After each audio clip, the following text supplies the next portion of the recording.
सविता, मैं यहाँ नहीं रहूँगा। हमारी तो कोई पूछ ही नहीं हो रही है। तुम तो अपनी बहन की शादी में मस्त होकर बैठी हो, ना बच्चों की चिंता ना ही मेरी। मुझे तो यह लगता है तुम इस घर की सौतेली बेटी हो, ना तो तुम्हें उस शादी में दिया। हमारे समय तो यह लोग भिखारी बन गए थे, अब कैसे गायत्री को मोटरसाइकिल देंगे? तुम तो अंदर बैठकर अपनी बहनों से बतिया लो या घर का काम ही कर लो। मैं कल से देख रहा हूँ, रात को तुम्हारा छोटा भाई कमल तुम्हारी छोटी बहन सावित्री के पति विनय को बुलाकर घर बाहर ले गया।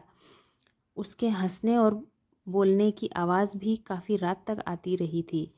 मैं देख रहा हूँ, अब भी इस घर के असली दामाद इस विनय के लिए तो अभी चाय भी आई है और मैं साथ में बैठा हूँ, मुझसे किसी ने पूछा भी नहीं।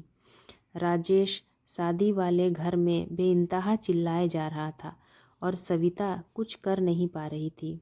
राम प्रसाद जी की 3 बेटियां थीं। सबसे बड़ी सविता, सवित्री और गायत्री। उनका एक पुत्र भी था जो कि 6ठी क्लास में पढ़ता था। राम प्रसाद जी समीप की कंपनी में सुपरवाइज़र का काम करते थे। अपनी दोनों बड़ी बेटियों की शादी कर चुके थे और कल गायत्री की शादी थी। दोनों दामाद 2 दिन पहले ही आ गए थे। राजेश ने अपनी शादी के समय तो कुछ भी मांग नहीं की थी, लेकिन शादी के बाद वो हमेशा सविता के घर से कुछ न कुछ पाने की इच्छा रखता ही था। जब भी वह ससुराल आता, शायद ही कभी ऐसा हुआ हो कि वह बिना लड़े घर से गया हो।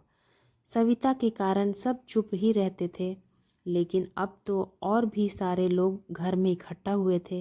राजेश के व्यवहार के कारण सविता बहुत शर्मिंदा हो रही थी। जब से राजेश को यह पता चला कि ससुर जी गायत्री को मोटरसाइकिल भी दे रहे हैं, तब से तो उसका गुस्सा संभाले नहीं संभल रहा था।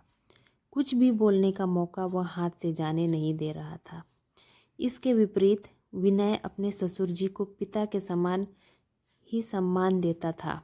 इसी कारण घर में उसकी जगह एक बेटे के समान ही थी। राम प्रसाद जी बिना उसकी सलाह के कोई भी काम नहीं करते थे। विनय रसोई में भी काम करने में कोई शर्म नहीं समझता था। जहाँ राजेश सवेरे से उखड़ा उखड़ा घूम रहा था, वहीं विनय सवेरे से घर के कामों में भी हाथ बटा रहा था। अभी उसने रसोई में थोड़ा सर दर्द होने के कारण सावित्री को चाय बनाने के लिए कहा और बाहर आकर बैठ गया था। सावित्री ने किसी के हाथ से उसके लिए चाय भिजवाई तो सावित्री को यह नहीं पता था कि बड़े जीजाजी भी बाहर ही बैठे हैं। ससुर जी के लिए अपमानजनक भाषा का प्रयोग करते हुए और तमाशा बनाते हुए देखने पर विनय ने राजेश को प्यार से समझाते हुए चुप रहने के लिए कहा।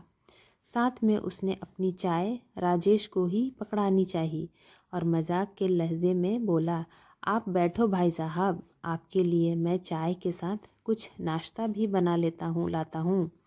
इसके विपरीत राजेश ने उसे भी अपशब्द बोलने शुरू कर दिए।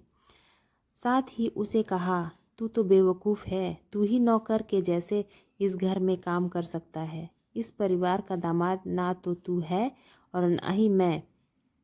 तुझे कौन सा कुछ दिया है इन्होंने? देख अपनी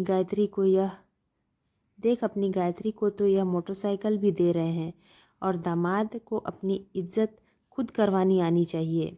तुझे मेरा साथ देना चाहिए, ना कि मुझे ही रोकना चाहिए। विनय ने तभी बड़े प्यार से राजेश को कहा, आप सही कहते हो भाई साहब, मैं इस घर का दामाद हूँ ही नहीं, मैं तो इस घर का बेटा हूँ, घर का दामाद। आप खुश रहें, मैं तो सिर्फ यही चाहता हूँ। कल रात को भी जब छोटे साले साहब मुझे बुलाने आए थे तो कारण यही था कि मैंने नीचे जाकर बूंदी के लड्डू बनवाने में हलवाई की सहायता करनी थी। आप तो ऐसा करते नहीं, इसीलिए किसी ने आपको बुलाया नहीं। मैं आपको कुछ बताना नहीं चाहता था, पर क्योंकि आप चुप नहीं होंगे, इसीलिए घर के बड़े दामाद जी, आपके ससुर जी ने आपको अपनी बेटी दी। आपने क्या उनकी कद्र की? यह जो आप बार बार मोटरसाइकिल का जिक्र कर रहे हैं, यह अपनी छोटी बहन गायत्री को मैं भेंट दे रहा हूँ। और दामाद जी, आप इस घर से क्या इच्छा रखते हैं, मुझे बतला दीजिए। हो सका तो कोशिश करूँगा कि आपके मान सम्मान में कहीं कमी ना रह जाए। आप बिल्कुल सही कह रहे हैं कि दामाद को अपनी इज़्ज़त करवानी आनी चाहिए। यह शादी का घर है और मैं सिर्फ अपनी बड़ी सविता दीदी का ख्याल करके चुप हूँ, वरना शादी तो आपके बिना भी हो सकती है।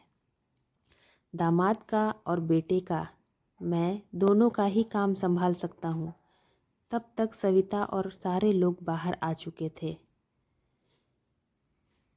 तो दोस्तों, शायद राजेश को कुछ समझ ही आ गया होगा, क्योंकि उसके बाद गायत्री की शादी होकर विदा होने तक राजेश ने एक बार भी लड़ाई नहीं की और शादी के हर कार्यक्रम में शांति से हिस्सा लिया।